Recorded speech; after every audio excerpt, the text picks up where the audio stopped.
Well, the first question is, after almost 40 years of research in soundscape and all that has been written and all that has been said, how do you see the soundscape research today? Well, I think the research is still going on. Of course, with many organizations and in many countries now. When we first began to do that soundscape research, it was in Canada, and most people didn't really know what we were trying to do. I mean, they laughed at us and said it was ridiculous. Now, of course, I don't think anyone is laughing. The word soundscape is used in the language, and people think they understand what it means. But the only thing that I would say is today I would hope that we would grow into an organization that would have more influence on the environment, directly on the environment, directly on the administrators of the environment. Yes. So that we should be entering into more campaigns against noise pollution, for instance, against certain kinds of activities that, just we need to think in terms of sound design for the future, designing all aspects of the acoustic environment in the future, and informing people, giving children and adults more information about you may ruin your ears if you do this or do that. So just be careful. It's like giving you a swimming lesson before they throw you into the water. Just prepare them. So I think we have to work in those directions more still. It's very nice to think that our organization is growing and it is becoming international, and so that we can talk to each other across the barriers of language and everything.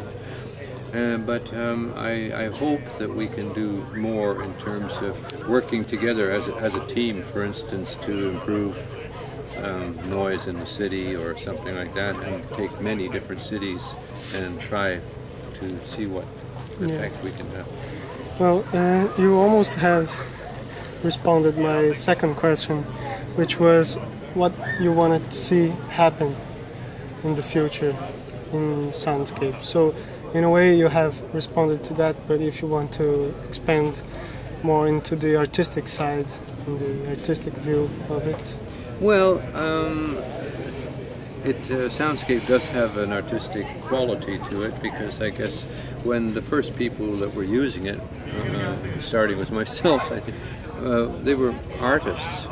Yeah. And so it became associated with art, and with music, with composition, with things like that, rather than being associated with other kinds of activities, as I said, like cleaning up the environment. It could have, had it been invented and used by people in the environmental movement, it would have had a different connotation, of course.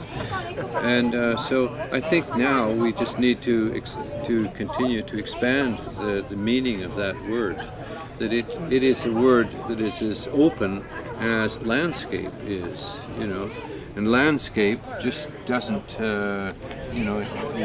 everything is landscape. I mean, this is landscape here, that's landscape over there, and that's landscape over there. So this is all soundscape too. So we have to study all aspects of the sounds around us, those that are close, those that are far away, those that are children, made by children, those that are made by automobiles, and so forth. My third question is about what do you think about today's approaches to soundscape composition and its different approaches? I'm a critic of that. Yeah? Yes, because I think although with my own original team of composers, most of them were composers that I hired when we started the movement in Vancouver at Simon Fraser University. I think composers want to really write music, or want to have their music performed. And I was teaching, and a lot of composers came to work with me, and I don't think that musical composition is identical with soundscape research. I think that there is a relationship, as I said before. Music should be beautiful. And it should be attractive and original, and the soundscape should be beautiful, and it should be attractive, and it should be original too. So there's a combination there. But I mean, composing music always has a certain, well, egocentric sort of drive.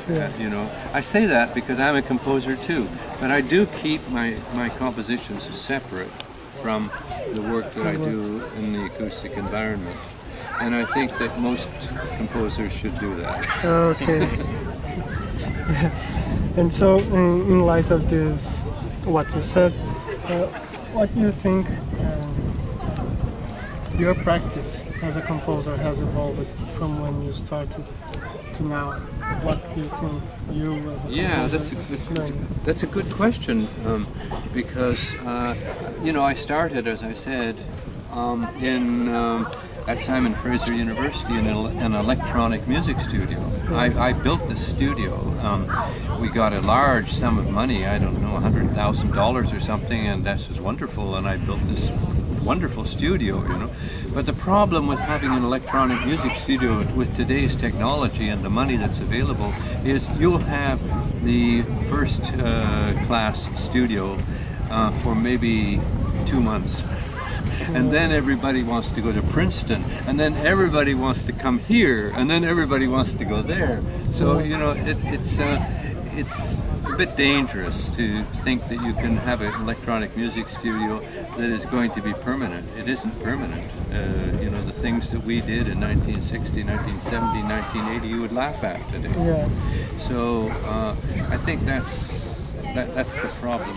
I forgot the other part of your question. No, it was about your compositional process.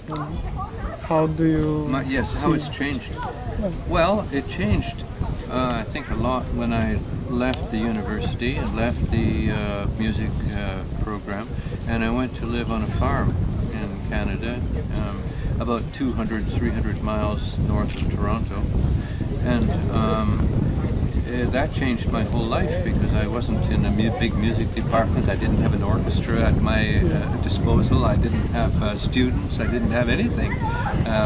And I started then, you know, writing a different kind of music and being very much aware of the environment around me.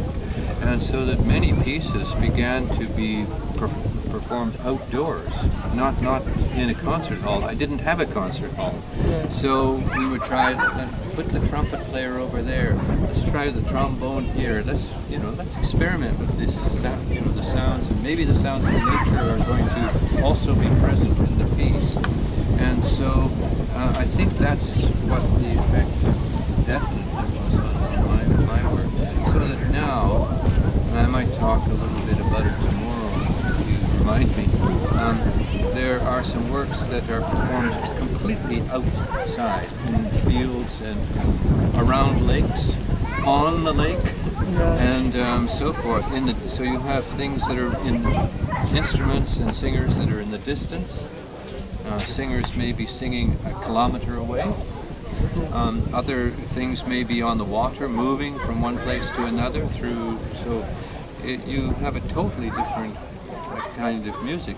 You know, if you think about our music, we've been sitting on our bums, you know, for years in rooms called concert halls and played away like that. So the music is always very close to the audience, and it's an entirely different thing, as we all know. When you listen to a sound in the distance, it has a different quality to it, and if that sound comes closer to you and then goes away again, it really is quite spectacular. You can't do that with electronics. You have to do that with the real atmosphere that you have. And so I think there are works of mine, you know, now that are performed outdoors, sometimes at different times of the day, dawn, first thing in the morning, for instance, or midnight, or in the middle of the night, or, you know, so in some way you gain some freedom. I gained a lot of freedom. And I think there's still freedom to be gained by anybody who wants to get away from the more traditional environments and just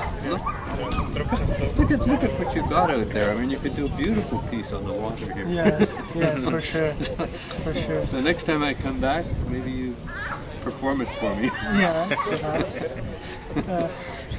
And just to wrap this questions. What would you say for a researcher that is starting now to study soundscape? Well, I think that I would start with your own environment.